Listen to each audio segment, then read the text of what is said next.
Hello, everyone, and thanks for joining the award-winning To Hull and Back podcast. It's proudly sponsored by Old Zoological Bar and Kingfisher in Hull. I'm your host, Nathaniel, and tonight I'm joined by Will and Joe to discuss not the first, but only the second 3-0 win of the season, which Will, with his predictive abilities, will be particularly delighted about. So how are you guys doing tonight? Yeah, good. Happy after a home game for once. It's a strange nice to be feeling. correct. Well, Don't feel that feeling very often. I think we have maybe the third or fourth worst home record in 2024, and we hadn't won in I think it was 5 or 6 games at home. So yeah, it's nice. I mean, we've usually been fairly happy after away games this season, but even though maybe ever so slightly too little too late, a 3-0 win, proper sort of thumping against QPR. When was the last time we won at home before yesterday? Was it Millwall? It was a Millwall game, and even then we didn't play particularly well beyond a pretty good start. We won 2 games at home in nearly 4.5 months. That's good. I mean, we weren't so great at the start of the season, but since we've won the January transfer window, we have actually been worse, I think. Maybe not away from home, but certainly at home, and then that's dragged us down. I think we probably had a better start to the season than the sort of last few months, which has been a shame. Of course, we did draw against Middlesbrough in midweek, but we can sort of say 2 games unbeaten at home in a row now. That's nice, and a few more goals starting to come. So, Will, what were your thoughts on the performance? We fully deserved the points, didn't we? Well, against QPR were fantastic. It might be the best performance of the season. There's a couple of others maybe earlier in the year at the time that we had, but it was exactly what Rossini wants from the side to do on the regular basis. It was like an away performance almost in terms of the domination of the attack, and it was 3 great goals as well that made them, and it could easily have been a lot more. Yeah, Joe, would you agree with that? Because I mean, we scored more goals against Rotherham and Sheffield Wednesday, but we didn't keep clean sheets there. So I'd say it was the best performance at home this season. Would you agree? I would agree. I said in my matchday blog that it's up there with the best. And on reflection, I think the football we played against Leicester was superb. But in terms of combining being clinical in attack and being good defensively as well, that's something we haven't fully put together at home really all season, because Sheffield Wednesday still went 1-0 up against us and got a sloppy consolation at the end. Rotherham still, grabbed a goal later on. But clean sheet, Matty Jacob tackled someone with his head. With his bombs, beautiful stuff. Yeah, Paul McShane, eat your heart out. Whoa. Do not downplay Paul McShane. No, I'm not downplaying Paul McShane. I'm saying Matty Jacob has taken inspiration from Paul McShane doing it in 2014 against, was it West Brom? No, it was against QPR. Was it against QPR? I think it was. Well. And now I've said that, I'm completely unsure, and I'm probably wrong, and the comments will tell me. Well, we didn't play QPR in the 11-12 or the 12-13 season, so probably not. Move on, and then tell me later. But mind you, the Harry Maguire double tackle was against QPR. That was against QPR. And that was a good one. It was pretty much that level. Maybe Phil Jones, eat your heart out. That incredible sort of headed clearance against. It's funny how Phil Jones always got big for that, but that's actually an amazing. It's great defending. I think probably Jacobs put his head, and sort of body on the line more there. I think he's in more danger with where the ball is than the Phil Jones one. So I think even though it didn't deny a goal, fantastic tackle, and that's the sort of commitment you only get from academy players, I think. I have just checked. It was West Brom at the Hawthorns. I disagree. You disagree. Big news. Cool. So, of course, we did. I'm with Matt Letizia on this one. We have scored the first goal at home in some of the previous games, and we haven't gone on to win like West Brom, Leicester, and Birmingham. It's kind of depressing now I say that. But I think we have been saying if we get that early goal, which was an amazing one from Tufan, which is the name of the podcast this time, that we can really go on and kick on. And we got the second goal to put in 2 goals ahead, which we didn't do in midweek against Middlesbrough when we went 2-1 up.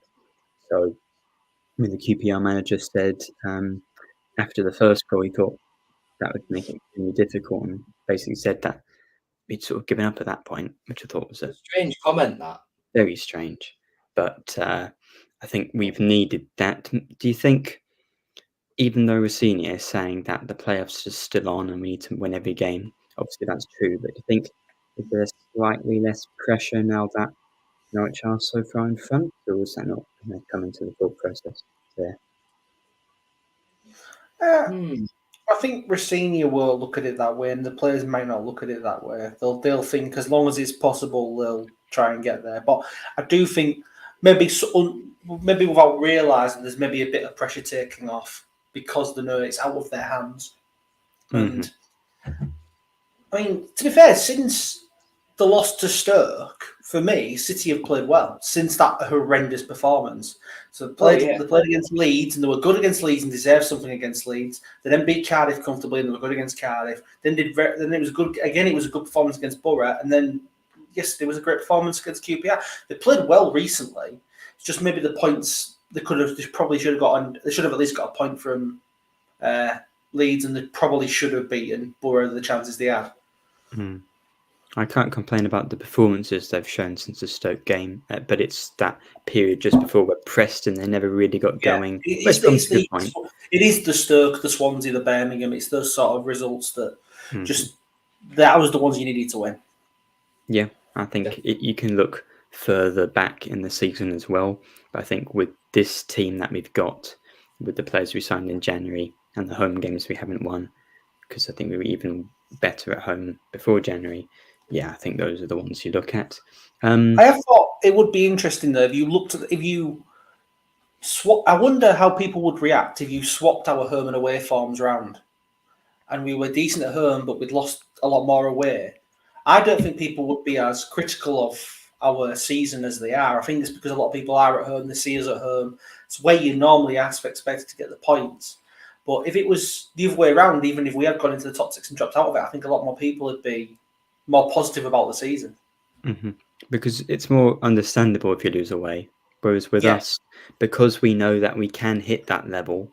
But it's just interesting that it's the same points, but the reaction will be different. Indeed. I just want to make a point of Fabio Carvalho very, very briefly. He's just like... He's a good player, isn't he? He's good, but it's like we always say, you see very little of him, like actually in games sometimes, but he just sort of like appears, and he's got what's that, 8 goals now for the season? 8 goals in 15 or 16 games, can't remember. 8 and 16. But it's remarkable how well he's done coming here, but I don't really know what I'm trying to say. But he's done very, very well. Is I think the essence of it. Yeah, I mean, I think a few games ago, just before I guess he's scored against Leeds. Well, I suppose between the 3-week period. And then we played Stoke. That some people were like, "Oh, Carvalho, is he part of the reason why we've not done so well at home?" And then he's put those to bed. He's got 4 in. Is it 5 now? I mean, I think at this level, even if he isn't getting involved too much with the games, if he's scoring that many goals, that's all you really need. He's doing something right. Because we've had players. I think he's been great since he came in. I know, like you say, he comes in out of games, but he's exactly where you need him to be in the moments when you're attacking. And I think he was involved plenty yesterday. All the attack was. I mean, couldn't have said anything bad about any of them, to be fair. Everyone had a cracking game. Abdush as well, what a signing he's been. Oh, absolutely. Abdush is so good.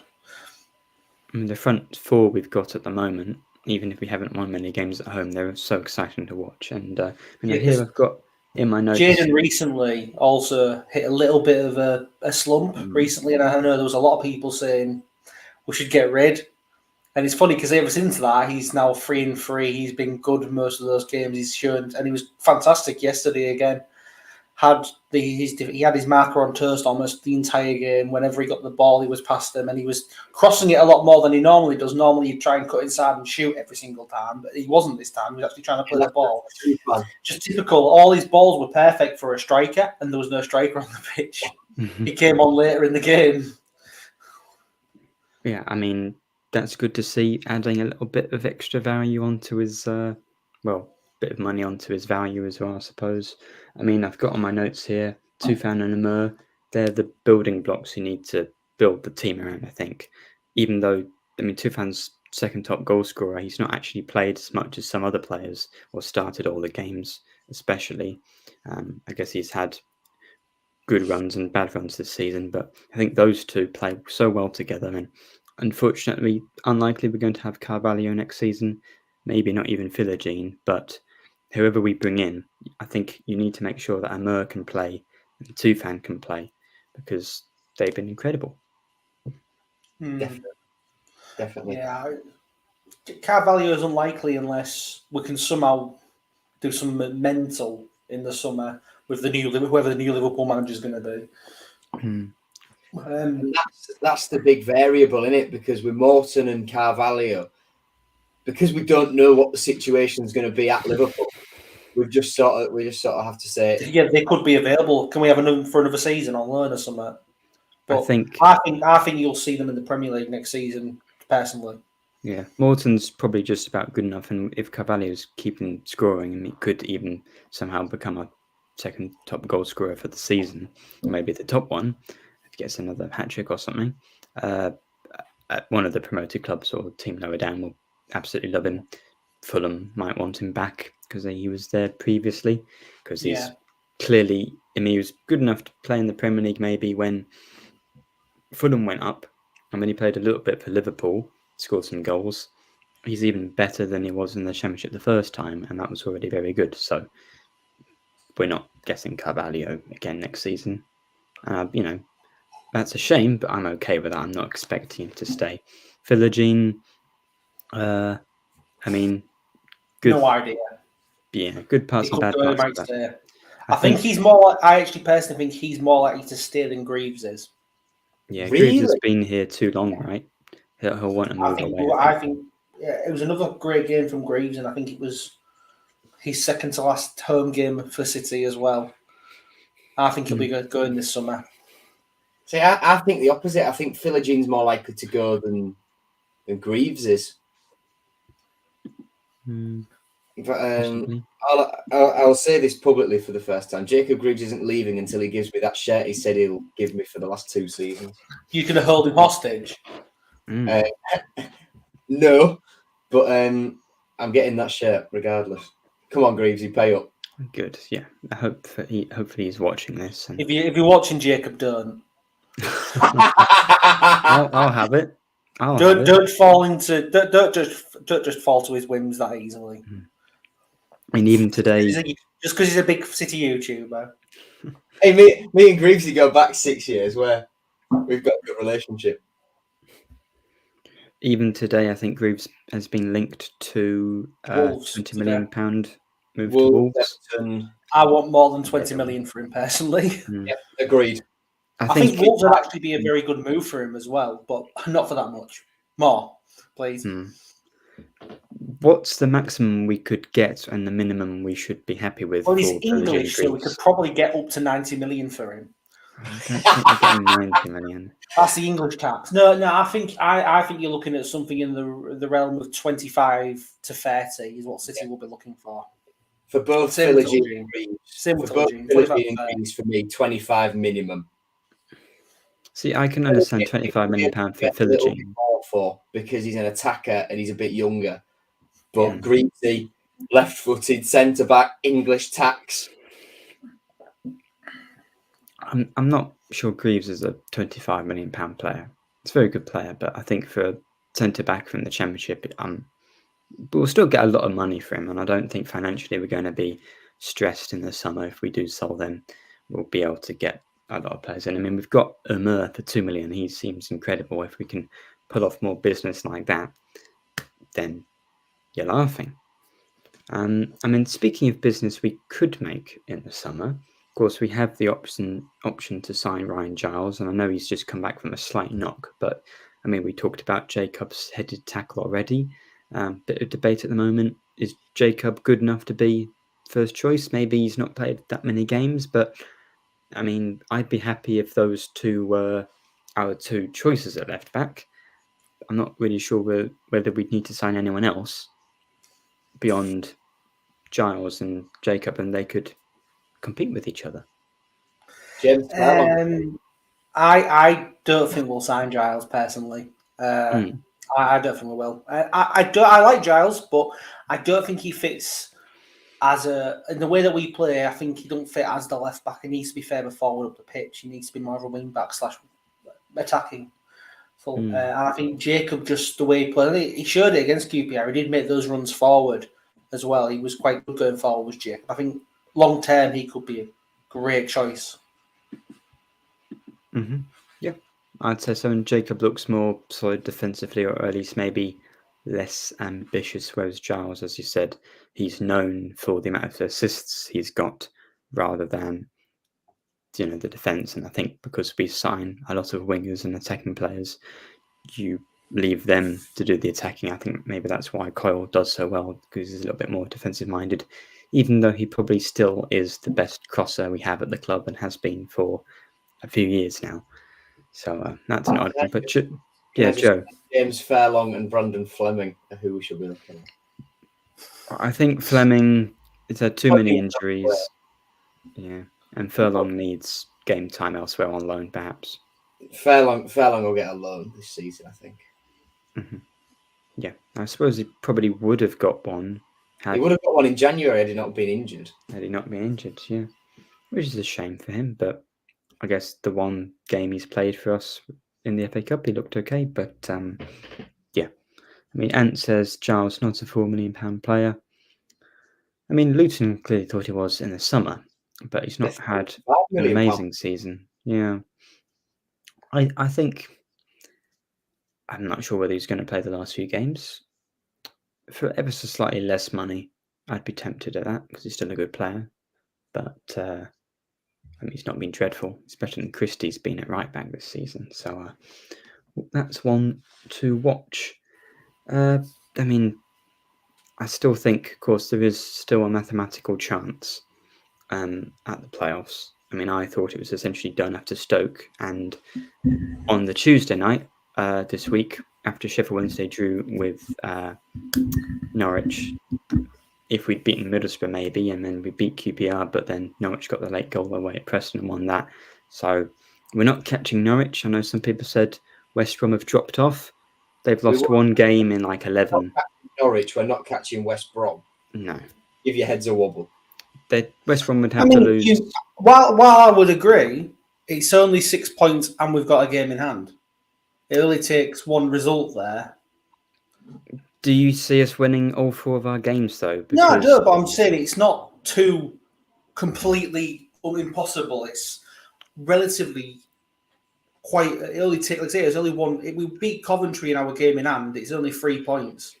Yeah, but we've got to beat Watford first. We've got to beat... I think we've got to win all 4. Well, yeah, I'm saying that, but my point is, it's not like we're chasing down a 9 or 12 point gap. It's one game. There's one game in it, essentially. Maybe. I don't think we'll do it. I don't think we'll do it, but it's not like completely impossible. But what I was just going to say about West Brom is that even though they're 1 point ahead of Norwich, so in essence still mathematically catchable, people are saying they've dropped off.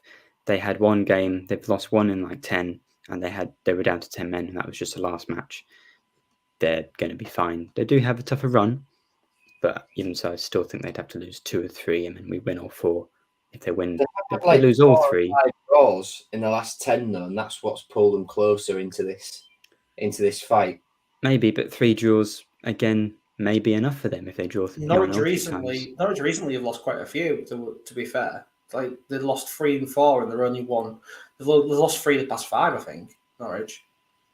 I wish they had, but I don't think that's true. Unfortunately, if they had done, it would be a They've bit lost closer. a few recently. Well, they did the Because Sheffield their only win Wednesday. was the derby for a while. No, The issue was we wasn't winning either, so we weren't catching them up.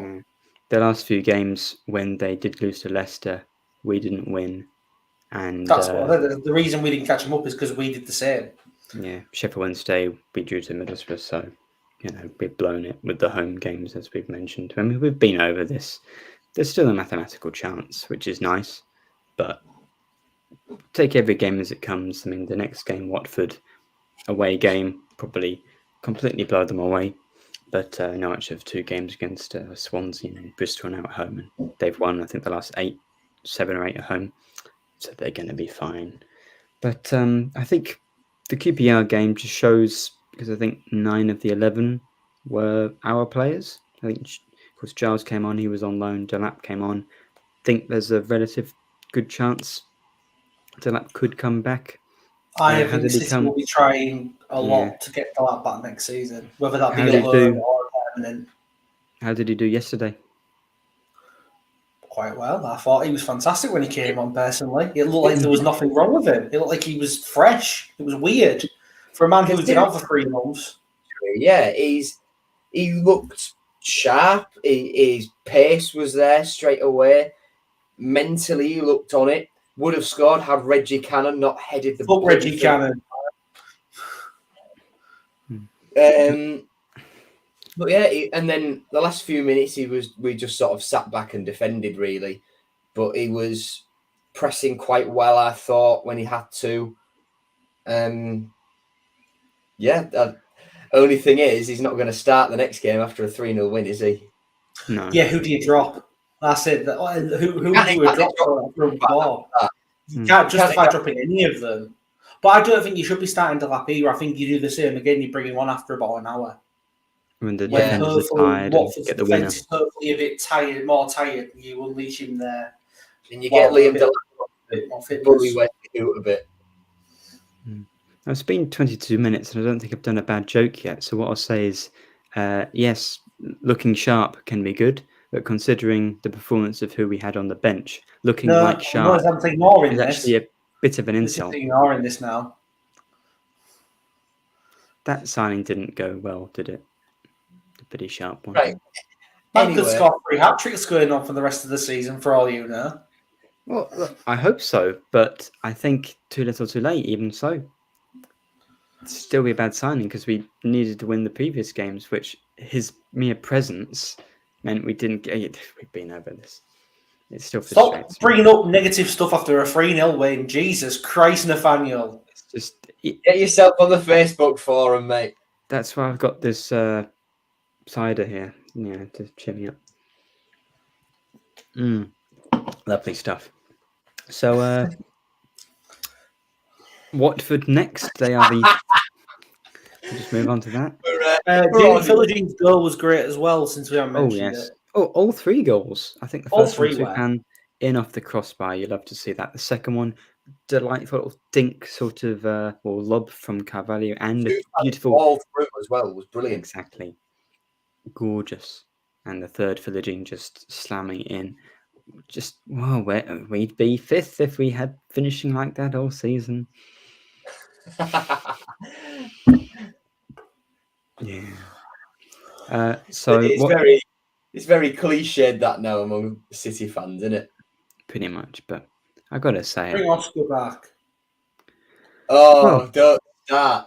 I was having this debate. Oscar was moved on for a reason, and he won't be brought back in the summer for a reason, because we can get £3 million for a guy who's just scored 5 goals in 7 games out in Brazil. So if we can get that $3 million when we couldn't complete 2 signings in January because of profit and sustainability rules and FFP restrictions and what have you, we're going to take that $3 million out for a player that will be on very high wages. Sensible business. We should be signing everyone and playing everyone we've got. Let's get City strikers. Paul, Recall Kilo. we Yeah. will have 0 strikers next season. That's something to discuss. Oscar will sell. Ohio's on loan. Sharp is 38. And Connolly is out of contract. Connolly Is the not most likely. most likely to get a new contract, but I mean, yet another game where he's not played. Delap's back. Not I don't played know with if any he will. strikers. The way he's been recently. Yeah, since he's come back from injury, how many games has Aaron Connolly been an unused sub? Yeah, quite a lot more than he's come on as a sub. What the same amount I of think pounds he's gained. When he's fit and he's on the pitch, he seems very good. It's just Right. that's Since- a rarity. When was the his last time injury- he was fit? He's nearly as round as the ball. I like Since Aaron his- Connolly, but something's happened there. Possibly. Since his injury against Norwich, he came back and got a game. The first time he was named on the bench was the Swansea game where we lost 1-0. He's been substituted on 4 times since then. The Middlesbrough one doesn't really count. And I don't think the Leicester one. Yeah, I don't think the Leicester one should either. It wasn't Leicester, was it? Who was it? It was Stoke. That was also very late, so it doesn't really count. Well, But he's he's behind Sharp, isn't he? Sub in 1, 2, 3, 4, 5, 6, 7 games since he's come back. You know from what? injury. Bring Wasn't Abel it? Hernandez back, since we want to bring back players who are definitely past it and not good enough to play for this anymore. Yeah, the time to bring him back anyone? was a few years ago, wasn't it? But we didn't have the finances. But not now. Nick Proshvitz, get him in. Oh gosh. I mean, Chris here commenting in Oscar's better than Connolly and Sharp, probably better than Ohio too. I mean, Well, it doesn't yeah. matter because we're not playing him, but is Oscar better than anyone at the club bar Delap we have up To front? Oscar's credit, it's very difficult to come into the Championship, miss the last third of the season, and still have scored nearly 15 goals. That he had a very, very good season. Right, that's fine. Yeah. Good hat-trick against Coventry, 2 against Norwich, cool. But there's a very obvious reason why Liam Rossini would have let him go in the summer. 2, in fact. 1 didn't really fit the system that Rossini wants to play. And the second is money. He'll be on a high wage. We loaned him out to Metz, expecting to get £5 million for him because we thought, right, Oscar will be a success out there. Injuries hampered him, so we recalled him and loaned him out again. We're going to get through. Well, the form he's in at the minute, you'd surely think Bahia are going to pay that £3 million, take his wages off our books as well, whatever percentage of that we're paying, presumably the majority. So it's going to leave us in a better financial position to potentially pull off deals like Chris Willock, maybe getting Delap in permanently or on loan again. Maybe Morton Carvalho the same. It might, if we get a couple more sales of some Deadwood as well, just mean we'll be in a financial position where we don't have to sell Jacob Greaves this summer. So look, you've got to look at it a bigger picture. Oscar's going to bring in some much needed funds that we can put back into the club in everyday operations and in the transfer market as well. Yeah, quite right. I think at the start of the season, it looked like a pretty good deal because we were going to get the money off Metz as well, which is a little bit more than Barhay's agreed. But Connolly and Delap were scoring goals at that point. Connolly started the season really well, scored a lot, and tailed off a bit. But I think it's mostly just because of Delap's injury and Ohio and Sharp not living up to expectations that then, again, you look at it, oh, did we get rid of him too soon? Also, I'm pretty sure that even if we were playing Delap and we wanted Oscar as a second choice, I'm not sure he would have wanted that himself.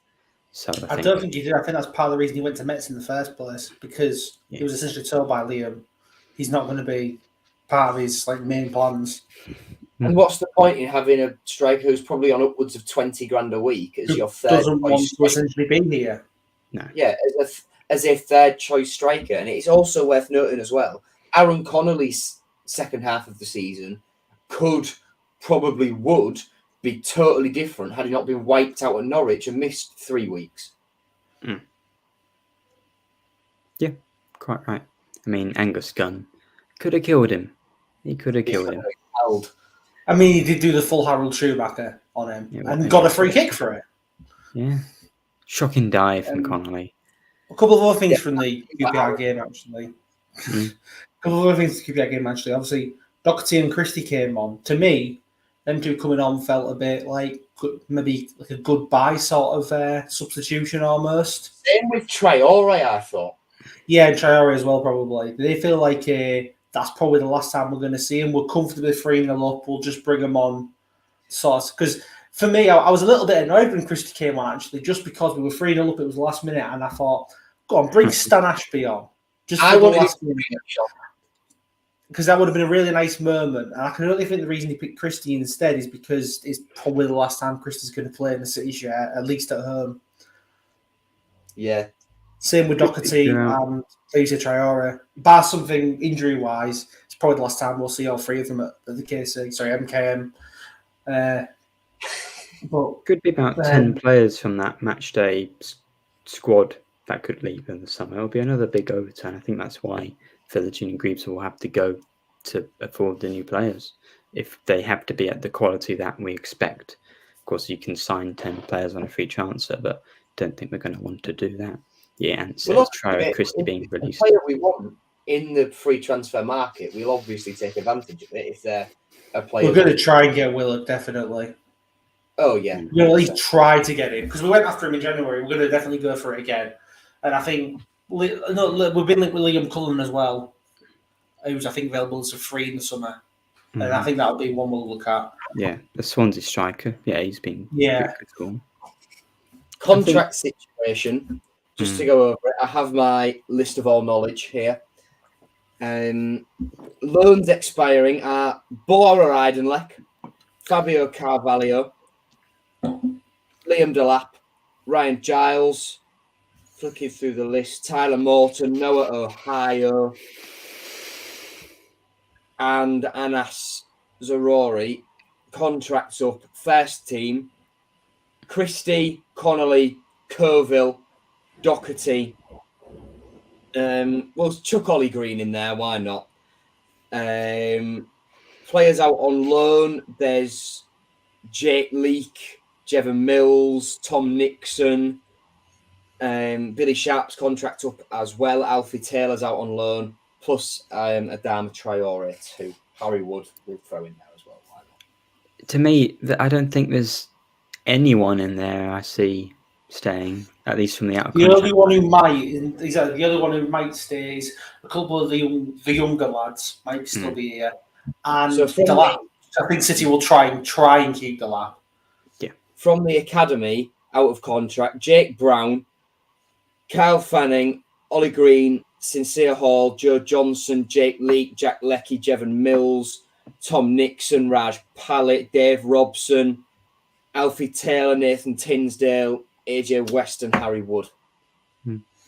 Quite a lot. To be fair, defensively, the academy's all right because we've apparently got Bobby Moore playing for us now. Yeah, that's good. He's a centre back as well. And Makes us doing the 21s on Bobby Moore's birthday. Strange. Not suspicious at all. How mental is it that this lad, like, he's in year 10? His dad must be a West Ham fan. Must be. Yeah. We'll get him on the pod in a few years when he's an under 18 scorer. When he's captaining England to the World Cup. Nice. Ant's put, I feel like the Bora signing doesn't get questioned enough either. Why did that happen? I mean, I think it's probably just more of a be nice to Fenerbahce sort of thing rather than in the team. 21s. Yeah, he's actually, because we saw him the other week against Burnley and he was all right. Yeah.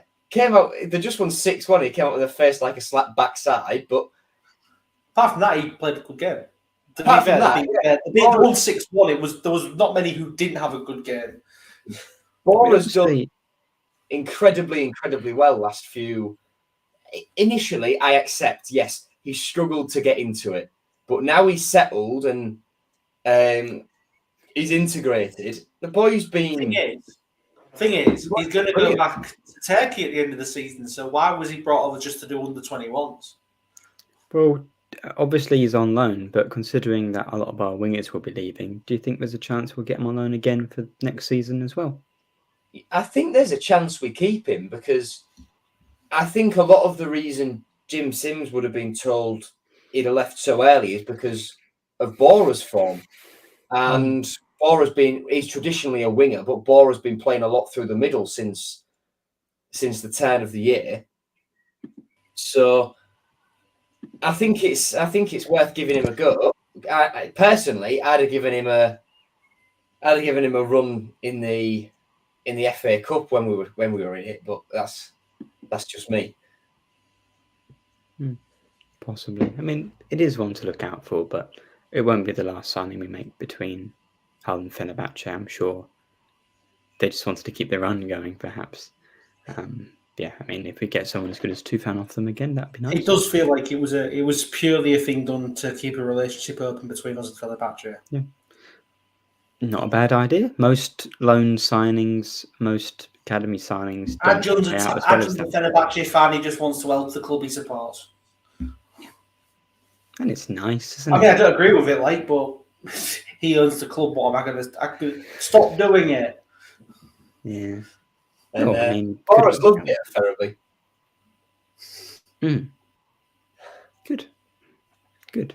That's very nice. Will, I'm just starting to notice you've just got the Leverkusen stuff going on in the background. I mean, we'll have a Leverkusen break before we talk about Watford. We'll talk about how cool that is, because I think that's pretty cool. Even though it has nothing to do with Hull City, I'm very happy that a team that's essentially to Leverkusen and back. That's essentially the Tottenham Hotspur of Germany has actually become a decent side and no longer Tottenham because they've won something. Yeah. Okay. And they've done it unbeaten as well. Even if they don't finish the season unbeaten, they've won the league unbeaten. Yeah, that's true. It doesn't matter anymore, doesn't it? They can just give up. Doesn't matter. Yeah, they can lose their last 4 games and they've still won the league. Pretty much, yeah. So, well, that was to Leverkusen and back. Pretty good. Pretty efficient. So, now Watford. Very efficient, very German. Yeah. We like the guys at the Do Not Scratch Your Eyes podcast, the Watford fans. Get along well with them, but still like to batter them next week. Watford had an absolutely shocking home record 2 years ago when they got relegated from the Premier League, and they are in the relegation zone based on home form this season. So with our away form and with the desperation on for as many points as we can get before the end of the season, I think I'm fairly confident going into this. And, 2 wins in a row, that's a home win. On paper, we've got a good away record. They've got a bad home record. We've still technically got something to fight for. They've got their season's pretty much done now. On paper, you'd imagine City would win that, but obviously paper's never won a football match, and it's the Championship. Any team can beat anyone. Look at Blackburn. They went to Leeds and won against Leeds. It's the first loss at Ellen Road this season. Yeah, and it says 3-0 to Watford. Yeah, pretty much. Pretty much. Joe, do you think, will that home form put us in good stead there, or do you think because of what Will said with the sort of way the psychology works, is actually going to make it more difficult? We're now going to be dreadful away.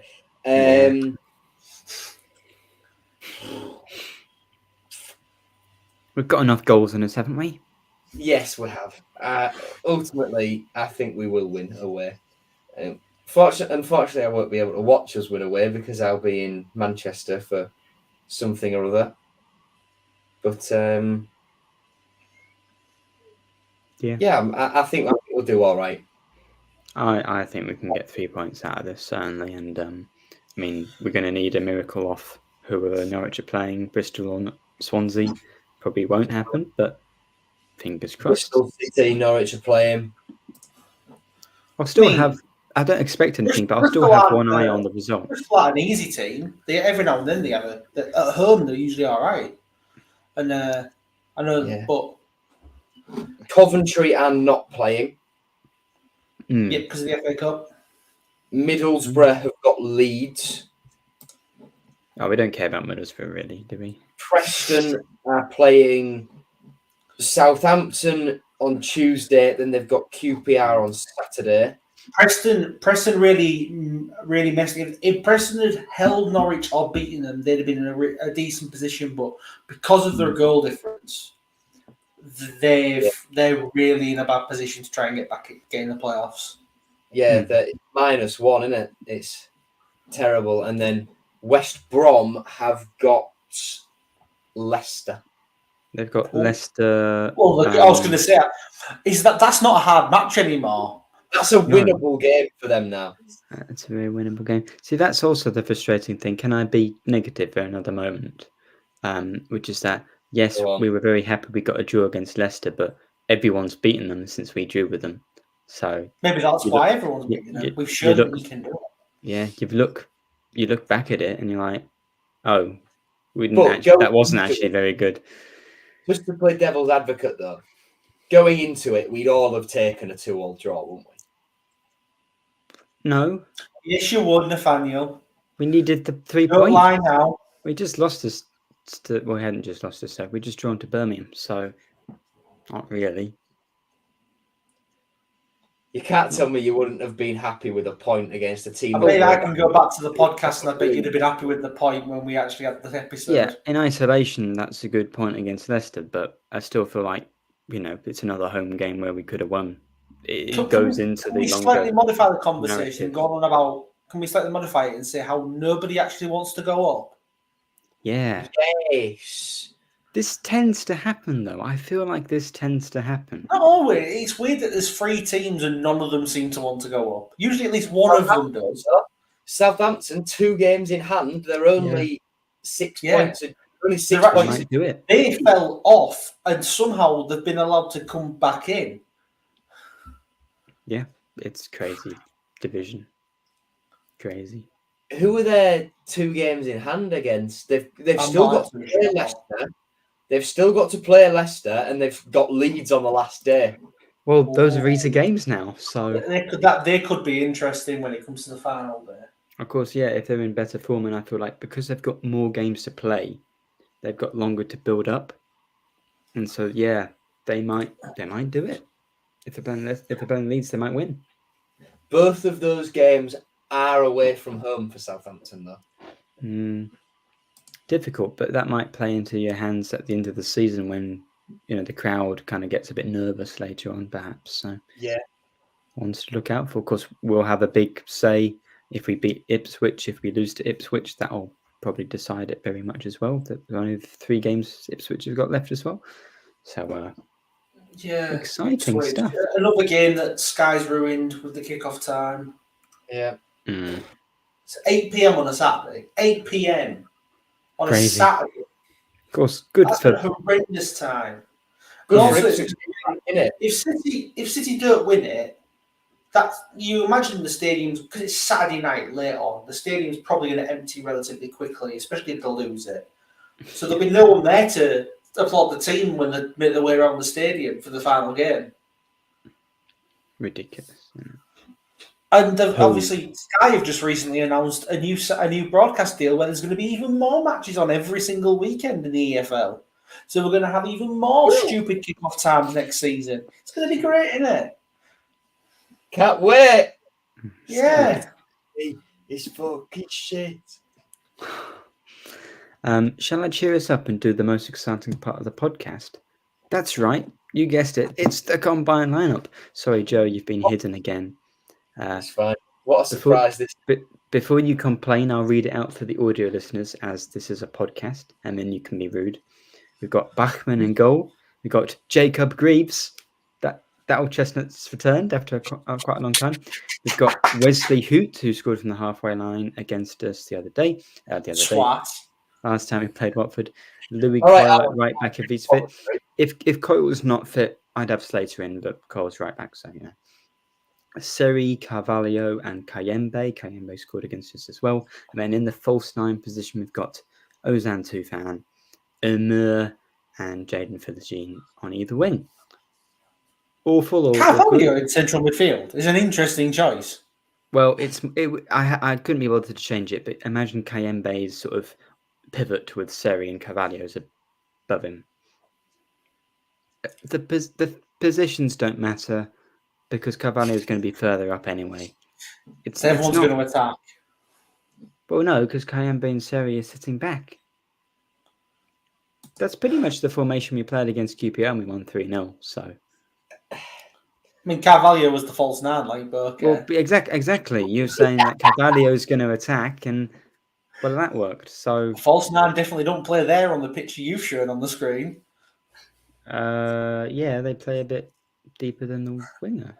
The winger goes out wide, and the false nine is a false nine. A false nine isn't a 9 if they're up further up the pitch. That's Do just you know where the false 9 nine normally plays, Nathaniel? Where you've put Tufan?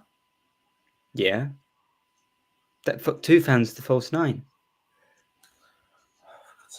End this now. Where do you think a false 9 plays? Where Tufan currently plays. Exactly. On your picture. Precisely. This is horrible for the audio listeners. You can't have 2 false 9s. Confused. Anyway, whatever. But I think that's actually completely perfect. It's just the positioning. The position on the image there doesn't matter. The only thing you thought about in that entire thing was having Jacob next to Greaves. Yeah. And then you just got distracted. Pretty much. That's an incredible comment. This is why we didn't win any awards this year. We won an award when Nathaniel wasn't hosting. That's not true. That's true. That's not true. I was the host when we won. I was the host. I hadn't been for the whole year, but for the last month or 2. Yeah, we'd have done better if you hadn't been host though. Or maybe. Why no Longman after his scream against Leicester? Because Ryan Longman doesn't play for City anymore. Ian, get it together. Well, he kind of still does, doesn't he? But yeah, but I'm not going to put him in the blooming Hull City Watford combined lineup. Put it past you. I'm not that deluded, although he will be in the team this season. No, you won't. I mean, my team of the season. And I'm also releasing him at the end of the season from his contract. Hey, hold on.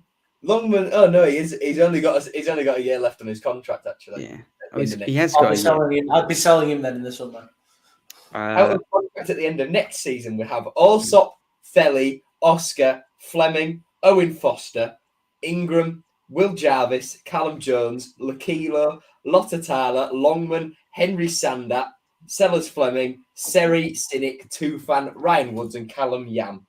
I mean, I can only see Seri and Tufan of them lot still being here by that contract end. I don't really think you can look that far ahead because that's pretty much the same for every club that they got. I think a lot of them could be leaving in this summer. Yeah. Out of that, I'd expect Callum Yam to still be here. The young lads are maybe probably going to stay here, but the ones who actually played for the first team, maybe Tufan and Seri, and that's it. Maybe Allsop will still be here as backup. Yeah. Interesting times ahead. Well, I guess it's just time for our predictions for the away match at Watford. I wonder what Will's will be. Back to back. Why not? It's working. Still debatable. I mean, you probably still are top of the predicting league. I was going to say, I think we need to have an update of our predictions this season at some point. We did give up. I might be top of it just from saying the same result every single game. Yeah. Since we lost to Stoke, I'm pretty sure we've just sort of given up. Too depressed. But yeah, we'll have to look through. Joe? 2-0 win. Goal scorers, Carvalho, Philogene. I'll say a mere hat trick. I mean, no. Please. That'd be nice. But is he ever going to score? Will. Yeah. I mean, of course, at some point he will score, but it seems like a goal's coming for him, isn't it? He has to. He should have got that 1-on-1 against Middlesbrough. Played well. And he was unlucky not to score against Cardiff as well, to be fair. Yeah, that's true. Unlucky twice, I'd say. Yeah. Look, I twice in think, Borough as well. yeah, I see it being fairly similar to Watford. I think we will win. And yeah, I could see it being 3-1, like it was against Cardiff. I could see that. I think 3-1's been a pretty good away scoreline for us this season. I think we've had that against Cardiff and Stoke and maybe another game. So yeah, I'll go with a 3-1 win, which would be marvelous. Anything else to mention before? I'm just say, notice how after the clean sheet, everyone has shut up about Ryan Allsop. Well, No, they haven't. Have he they still not? got rounded by Paul Smith, didn't he? And that could have been a goal. Yeah, that could happen. That can happen to any keeper. I think Yeah. technically did the right thing there, Yeah, probably. and it was good. It was good reactions by both Jacob and Greaves to get back. Onto the Jacob line. Greaves. Lovely stuff.